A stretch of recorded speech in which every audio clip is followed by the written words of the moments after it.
अब हनुमान जी ने जब ये कहा कि मैं आपको कंधे पर बैठा कर ले चलूँगा, तो जब सीता ने मना कर दिया, नहीं, अगर हम पकड़े गए तो मेरा संदेश भी राम तक नहीं पहुँचेगा। ये सुनकर हनुमान जी ने सीता जी से विदा ले ली। चलते समय सीता ने अपना एक आभूषण उन्हें दे दिया। उनकी आंखें नम थी।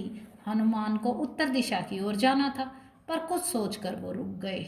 उन्होंने रावण का जो उपवन था वो तहस नहस कर दिया। जो भी विरोध करने वाले राक्षस थे उन सबको मार डाला। हनुमान से लड़ते हुए रावण का एक पुत्र था अक्ष कुमार, वो भी वहां प्राण गंवा बैठा। राक्षसों ने रावण को इस बात की सूचना दी। रावण के उत्पात के बारे में बताए कैसे एक वानर ने पूरी अशोक वाटिका उजाड़ दी है। रावण तिलमिला गया।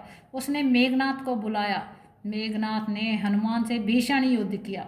वो इंद्रजीत था। उसने एक बार वह इंद्र को भी हरा चुका था। वहां पहुंचकर उन दोनों में युद्ध होने के बाद हनुमान को उसने बांध दिया और रावण के दरबार में ले आया। रावण ने हनुमान जी से पूछा, कौन हो तुम? किसने तुम्हें यहाँ भेजा है? हनुमान ने सीधे सीधे बताया, बिना डर के, मैं राम का दास हूँ।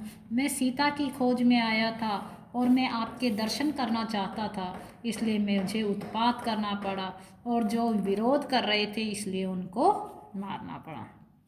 क्रोध में रावण ने हनुमान को मारने के लिए उठा।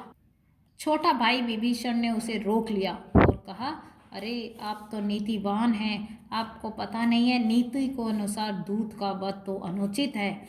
आप उसे इसके अलावा कोई दूसरा दंड दे सकते हैं। रावण ने अब सबकी सलाह ली और कहा, हनुमान की पूंछ में आग लगा दो।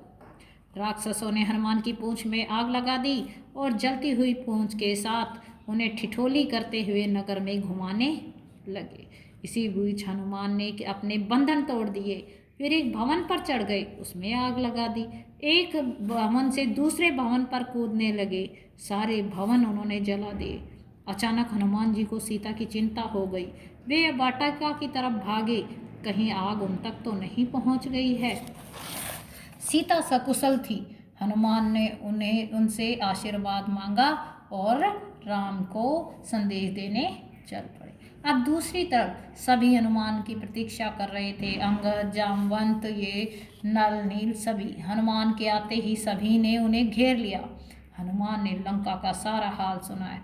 सभी खुश हो गए और किष्किंधा की तरफ चलने लगे। हनुमान ने राम को सीता द्वारा दिया गया आभूषण दिया। राम की आंखों में आंसू आ गए। हनुमान ने उन्होंने सीता के बारे में कई प्रश्न किए और उनसे पूछा वो कैसी हैं, कहाँ हैं, क्या कर रही हैं। उन्होंने कहा, आपकी प्रतीक्षा कर रही हैं और कहा है आप 2 माह में नहीं आएंगे तो पापी रावण मुझे मार डालेगा। राम शोक में डूब गए। अब उनके सभी के सामने लक्ष्य स्पष्ट था, लंका पर आक्रमण। उन्होंने सुग्रीव को तत्काल युद्ध की तैयारियां करने के लिए कहा।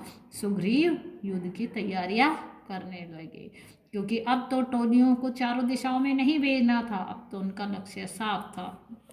अब समुद्र पार करने पर चर्चा होने लगी कि समुद्र को पार कैसे किया जाएगा।